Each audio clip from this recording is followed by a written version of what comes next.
Hey guys, welcome to our first episode in our new series, Species Highlights.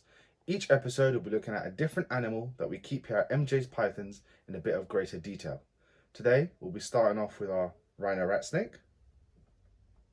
There she is. Oh, she likes the camera. Let's get started.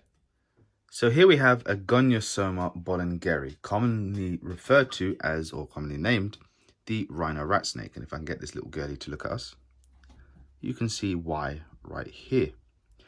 So this is a species of snakes which are commonly found in northern Vietnam and southern China. They typically inhabit subtropical rainforests, usually around valleys and streams, and are found at quite high elevations. So typically you find them at anywhere between 300 meters and 1,100 meters above sea level, which roughly translates to about 1,000 to 3,600 feet above sea level. They are a medium-sized colubrid, so they're not the largest of colubrid species. This species maxing out about 1.4 meters, which is roughly 4.5 feet long for your larger specimens. Females are, there will be sexual dimorphism between them, so females will be larger than males. And they are both arboreal and nocturnal. They're nocturnal in the sense that they are more active in the evening and at night than they are during the day. And they are arboreal, which means they are climbers. So they will inhabit tree branches. They'll climb up higher into the rainforest and be found higher up. They do have a prehensile tail. So the tail actually holds on, and you'll see, there you go. She's wrapping my tail there. She's wrapping my tail. She's wrapping my finger there, sorry, to help support her. And you'll see her throughout this video. She crawls between my hands, hanging on with that prehensile tail. This girl is a little neonate, which means she's a baby snake. She was born in late 2019, and she still has most of her hatchling coloration, although she is beginning to begin to change color into adult colorations.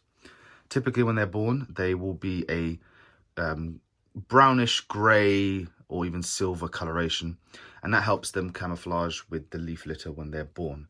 Whereas at anywhere between sort of 8 and 18 months, they'll go through an ontogenic color change. Now, an ontogenic color change, you see these with typically, more commonly, I should say, with green tree pythons and emerald tree boas. You'll see them change color as they get older. These guys are the same thing. So they're born one color, quite a dull brownish gray, like I said, not far from what you're seeing here. And then in that sort of age gap between 8 months and 18 months, as they begin to hit sexual maturity, they will change color into a more emerald green specimen, where the black barring you see here between her scales will continue to show. And then these sort of white specks between typically turn to like a sort of very light blue. I'll put in a picture now of an adult for you guys to have a look. So here's a good example of an adult rhino rat snake and their coloration. So in terms of the behavior of this species, these are a rat snake. And like with most rat snake species, they are snake eaters. This means in the wild, they'll naturally, part of their diet will consist of other snakes. And so because of this, these guys are best housed individually.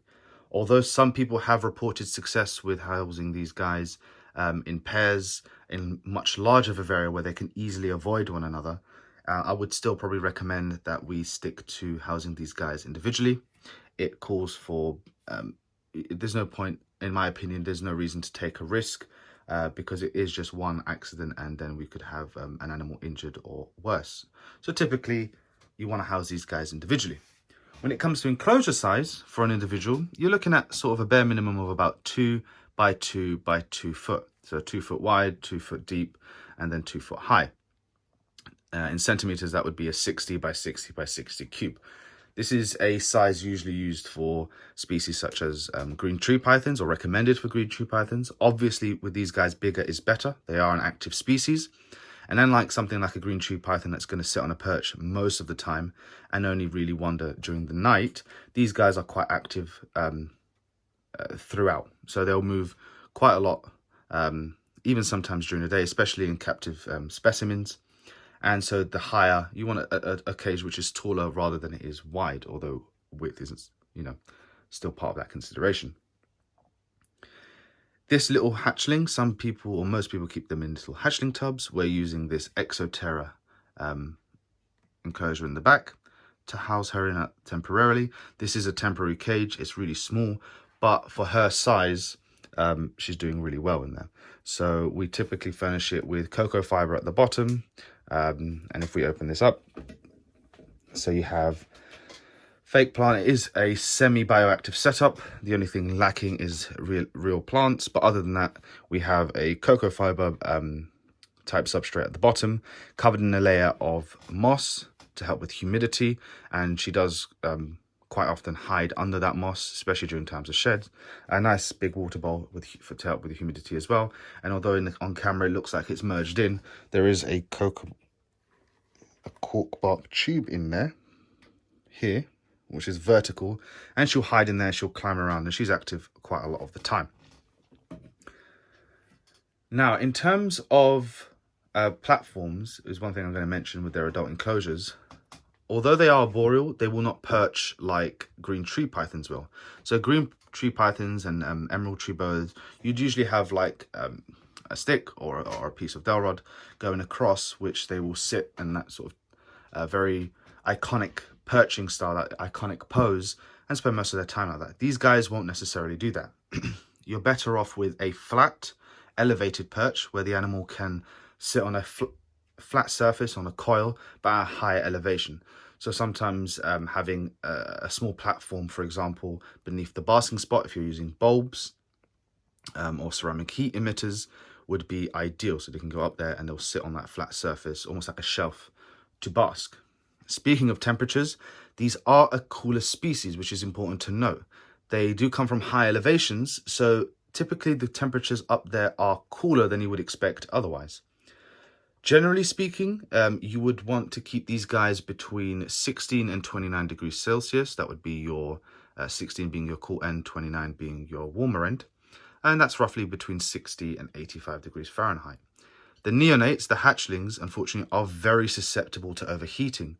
And really anything above 85 degrees Fahrenheit or 29 degrees Celsius for any extended period of time where the animal can't escape does often prove fatal. Now, heating can be done in a multitude of ways. Obviously, thermostats are of utmost importance here to make sure we don't overheat the animals.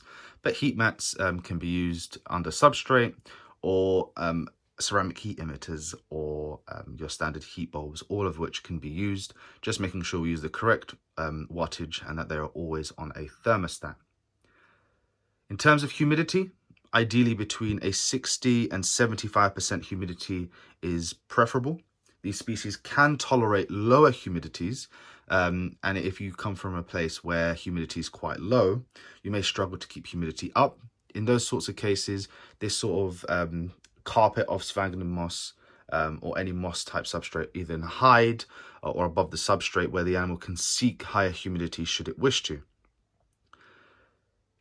You want to have that opportunity available to them, especially for sheds, but light misting 2 or 3 times a week at the most does help with the combating the humidity issues. We've had good success here. Obviously, these cages have a mesh top, which isn't ideal for humidity, but we just cover it.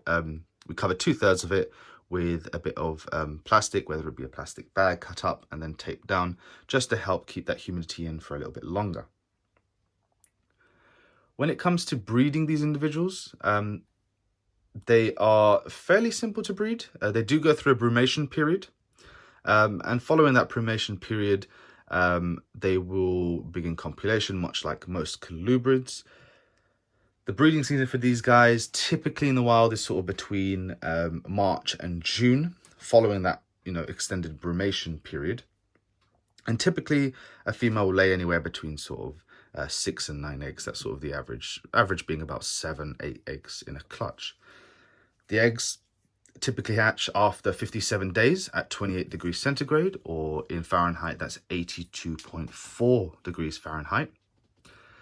They're small when they hatch. So these guys are often about 12 inches long, roughly, when they hatch. So they're not very large hatchlings. And we offer them pinky heads as their first meals. Some will take pinky heads straight from the start. Some can be more reluctant to feed.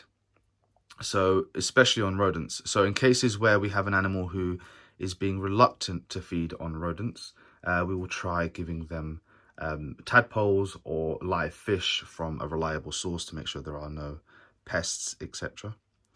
But yeah, that is our rhino rat snake, the Gonyosoma boulengeri, and we hope you enjoy. So guys, we really hope you enjoyed that first episode in our new series.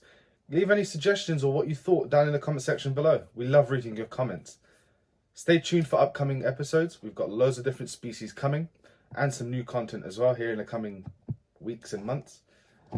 We appreciate all the love and support everyone's given to us so far. It means the world to us. Please help us out. Hit that like, hit that subscribe button. And until the next episode, we'll see you then. Bye.